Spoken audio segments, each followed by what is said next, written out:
Hey guys, welcome to Module 7. Today we're going to talk about placement. So you've created goals and you've invited and taught and enrolled, and now what? What do we do with those people? So let me just share my screen here. Alrighty. Sorry about that. There we go. Okay, so lesson 7, structure and placement. So overall, there's two types of members, and some of this is kind of a recap, but we have our wholesale customers who are people who love their oils and will be using their oils for years to come. But with them, they can't enroll others, they can't earn commission, no one can be placed under them on your organizational tree because they won't be supported because the person isn't doing the business. The next type is a wellness advocate. And they can participate in the business. They can place members underneath them, and they have provided their social security number or their social insurance number. So after you've enrolled somebody, you get 14 days to place them somewhere on your organization tree, and this is technically called your placement. So a lot of the times what does happen is that these wholesale customers, after using their oils for a period of time, decide, you know what, I'm loving them, I'm talking about them, I'm sharing, people, seem interested, why am I not making an income on this? So they're able to, at any point, upgrade to become a wellness advocate. And most wellness advocates, that's exactly what's happened, is that they started out as customers and then upgraded.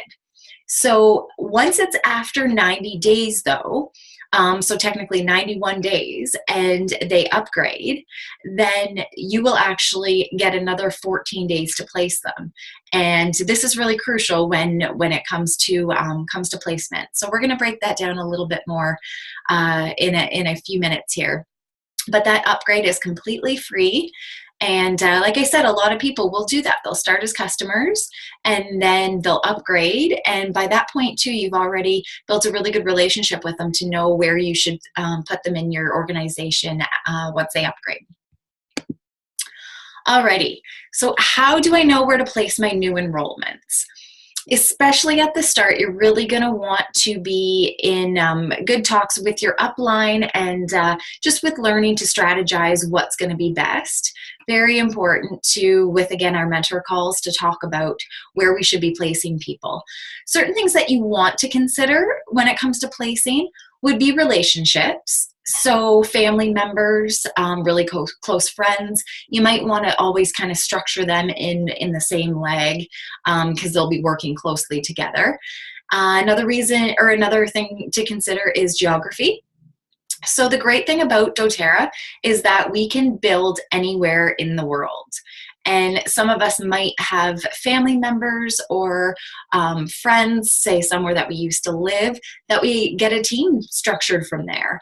And again, it might be wise to have them all roughly in one leg, if can be, for the reasoning to have some better support. So as much as, through the internet and Zoom, we can, you can be talking and doing calls through that. But let's say if they want to see a class again or different make and takes or events that way, that they need to be supported by people live as well. So having them kind of together is helpful. And obviously personalities. Certain people work better together, and just kind of keeping that in the back of your head too when placing can help you overall as well. Alrighty, so what is a placeholder or ghost leg? And this is something that you'll hear a lot about. Since members or people enrolled can only be placed under a wellness advocate, so somebody who's actually building, we need to, right off the hop, have a place to put them. Because to start your business, you might not necessarily have a builder right off the hop. That's not always the case. Sometimes you have a really close friend who's like, yeah, I'm right in this, and you can place them underneath you and then be able to put all the people that you enrolled there. But a lot of the times that's not the case. And we'll talk about here shortly how we like to structure right off the hop. And so a great way is to have a ghost leg or basically it's a placeholder. This is something that you'll pay their enrollment fee, as they're doing you a huge favor for this. And generally, it's people who love you, support you, and want to see you do the best with your business, and will have no issues doing it. But it's always nice for you to be able to pay for their enrollment. So if it's in the States, it'll be $35. Here in Canada, it's $42. So obviously, the person will be willing to give their social insurance number, and probably won't want to do the business, and not your spouse, because it does have to be a different address, and they have to be over 18 years of age as well. Letting them know, sitting down and talking to them about this is really important, just to give them idea of what's happening, and knowing too that once you do find a builder, you are able to transfer them in that spot. So it's not something that they'll have to do or be there forever, just until you do find a builder. All right, so this is just a structure of the first 6 ranks. And as you can tell, so manager, director, executive, and elite, you can build them all on your own. There's no structure needed. But as we talked about in the last module with compensation and unilevel all multiplies once you hit Premier and above. And I shouldn't say, sorry, just when your rank increases. We get those extra bonuses, the empowerment bonus, when you do hit Premier as well too. So that's a very crucial part, and always setting your goals for higher, and setting up your organization as Premier right off the hop is just a really smart move, and that's what we talk about with all our builders on our team.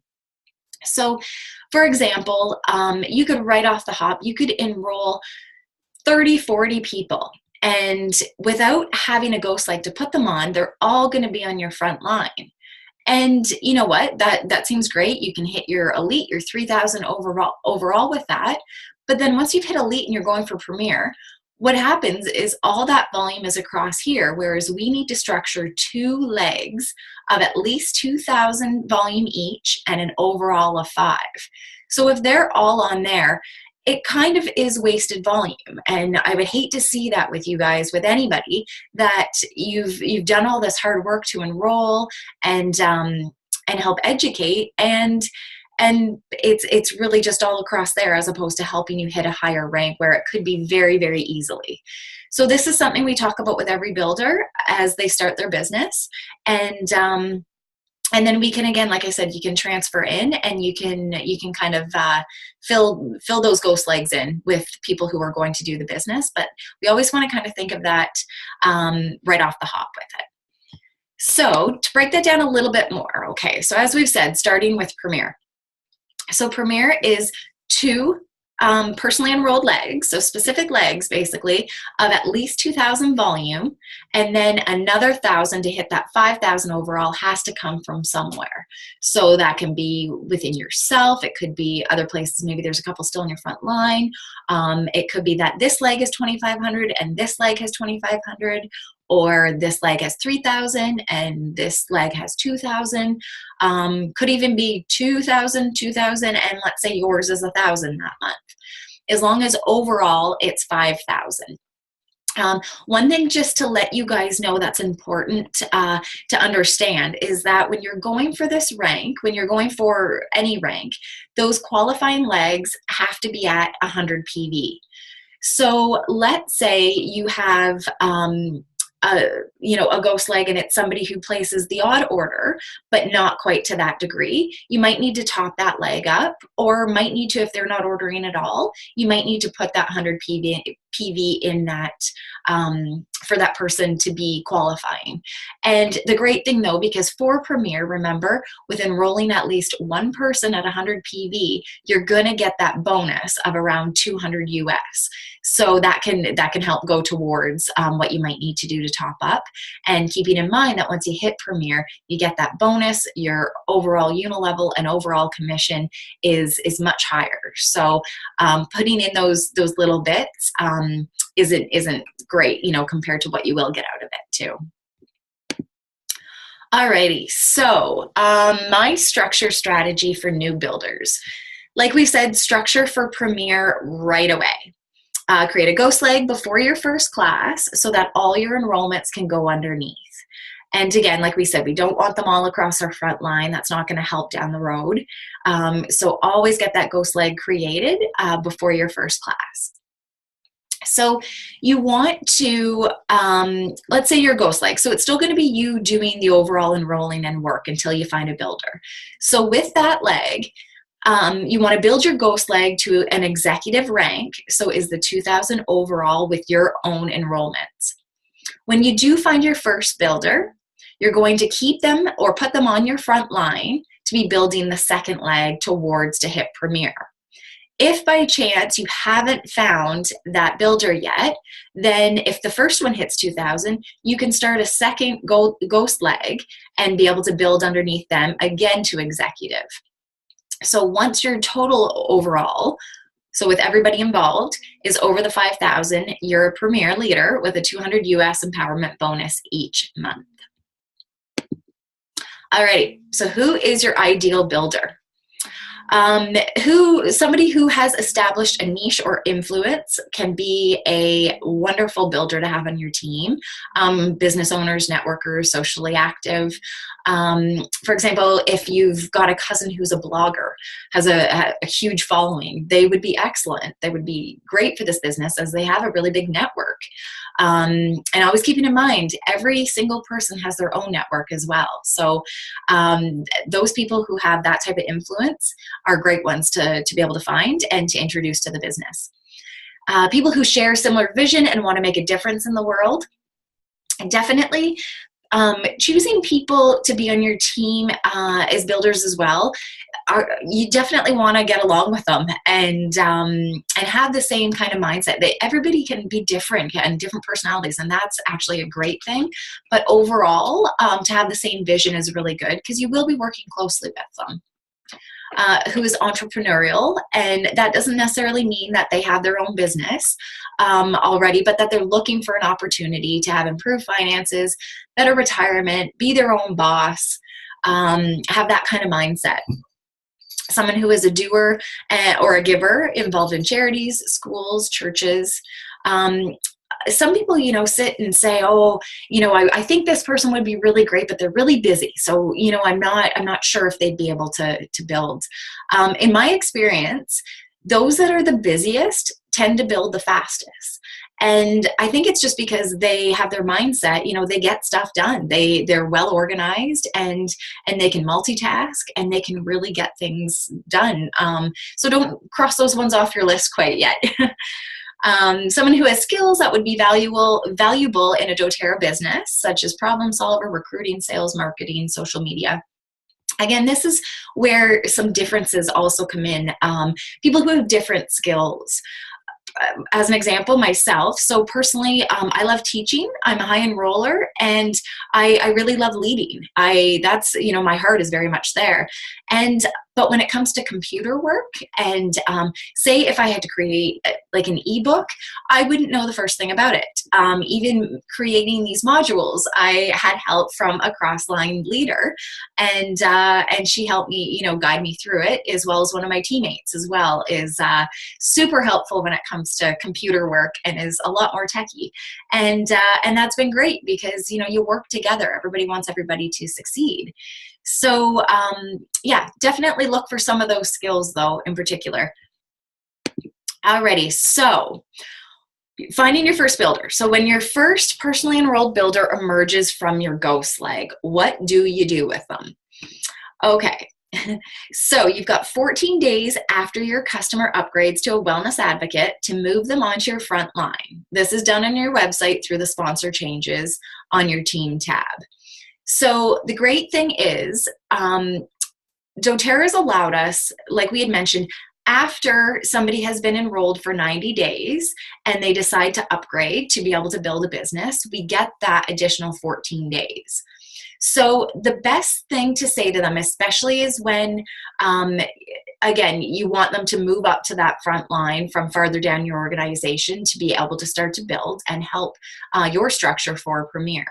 So if it's been, say, 60 days and they want to upgrade, having a really good conversation with them to explain to them that you've got a key spot on your team, and if you just wait that 30 days, you're going to get the opportunity to move them again. And it's not a wasted 30 days or anything, because you can plug them into this program. They can start to learn. They can be using their oils more. They can be setting up their classes.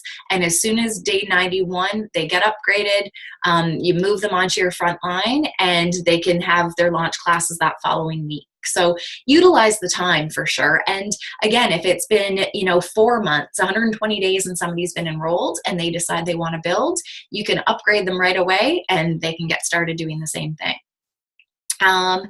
So what you want to do in that sense, so kind of coming back to here, to show you guys. So this is your ghost, and then a builder's emerged from there, and then you're going to move them into this second position. So you want to keep building this to even elite at 3,000, because then as soon as this builder teaches enough classes and has the volume of 2,000, you've hit Premier. So you're going to have still you as the leader of that ghost leg, and then this first builder, this new builder, come in. And then, yes, like I said, so the 2 executive legs, 5,000 overall then, and you've hit Premier with that. So that's kind of crucial to do that. Keep your ghost leg going, move the builder onto the front line, and be able to get your leg, help them out a little bit as needed, and then you're going to hit Premier with them teaching as well. So what about when your second builder comes? Because this is how this happens.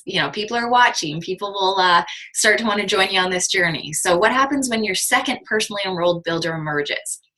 If between yourself on the ghost leg and the first builder, if you are not close yet to Premier, so if it's maybe right after that first builder came about, the second one did, you want to keep your second builder in that ghost leg. So the ghost leg that you're working in, and to work with them to build that leg to executive or elite is well to get you to Premier with the other builder. So let's say in this case, you've got your ghost leg and you've got the first builder that came up, and they're really close to 2,000, and you're trying to get yours to elite, to hit that 5,000. And you have another builder that emerges. So you'll want to upgrade them and keep them in this leg though, so you can be able to help you with that 5,000 overall volume. So if you are close to or at Premier, so if you're really, really close to hitting this structure, is where we're going to go here. So if you are close to Premier or right at, so when that new builder, that second builder emerges, you can move the new builder to your front line. So moving them into this ghost position. So after that 91 days or 90 days, but day 91, you can upgrade them. And then there's the ability to transfer them in. And you can transfer them into this position if you're close. Plug them into the training and help support them. Or, sorry, I kind of said that backwards. Transfer them in, or what you can do, if you are close, is be able to keep yourself there, have this builder, move them onto your front line, and then you're going to be structuring yourself for silver. So, okay, let's see here. And if that's the case, you can be able to also, if you plug them in, if you transfer them in, I should say, into this leg, and then you've got your other builder here, you at that point then can actually start another ghost leg. Since you've filled yours, you can start your third leg, and again, then you're setting yourself up for silver. So there's a couple different ways at that point that you can do it. I know this sounds confusing, but again, this is one of those that you can, watch the videos over, talking really close with your mentor. We will help you with this. It's hard at the beginning, and that's okay, but it does come. So don't you worry. Alrighty, so this is the structure of Platinum, but I want you to come down just to these guys here. So these are 3 elites. Like we said, you created your premier with these 2, then you have your third. Once you've been able to get yourself to an elite, so 3,000 volume, all you need to do is teach others to do the exact same. To hit silver, you're just teaching 3 people to do the exact same. Again, very duplicatable. So it's the same. It's the inviting, it's the presenting, it's the enrolling. But once you've done it yourself, you'll realize how easy just finding those 3 people and doing that gets you to silver. And then as we see here, so once those 3 people, again, have taught 3 people themselves, those 3 people have now themselves become silver and you become platinum. So silver on average is about 1,300 US a month, and platinum on average is about 6,000 US a month. Silver can be an excellent rank for a lot of people to either go down to part-time work, spend more time with their kids and their families, or at least to some, they can actually be able to completely quit their job to be able to just focus on doTERRA. Platinum, by all means, is at that point, but even with silver, and again, silver's broken down into just those 3 elites. So keeping that focus of knowing elite, and what you need to do, the steps for that, and it won't take long at all. Alrighty, so overall, don't stress out about placements. This is a very confusing topic when you're starting out, as we said, and we will work you through it. We will definitely, our mentor calls, again, you have 14 days to place people. There's lots of time to have a phone call in there. That 14 days is a great time. Again, do your wellness consult, get to know the person, figure out where they stand. You know, is it somewhere that they would consider down the road even potentially, or are they ready, you know, right away, or just to talk with them about it to get an idea in that 14 days where you can put them. Work with your mentor weekly to obtain advice on where to place your new customers. And we all make mistakes, and that's okay. Nobody's structure is perfect like this. I don't know of one person out there. There is like randoms here, there'll be randoms here. Like it's okay. Nobody's structure actually looks like that. Things will always still work out, and we do have some options to move people if it's really important. There are some exceptions, and we have a great exceptions committee. You know, we don't want to go to rely on that, but there are some options if there is, you know, kind of a crucial mistake made. But it's all okay. It will all work out, and there are ways to work around it. Alrighty, so I'm going to stop sharing there. So hopefully that wasn't too confusing for you guys. Again, biggest thing to take away as well is to talk with your mentor. Go back, replay this video, break it down, you know, sleep on it, watch it again, take some notes. Is always going to be there, but again, having those mentor calls are really important. Alrighty, so we'll have one more module afterwards, and that's going to be finding builders. So that's an exciting one as well. So I hope you guys enjoy this, and I will see you shortly.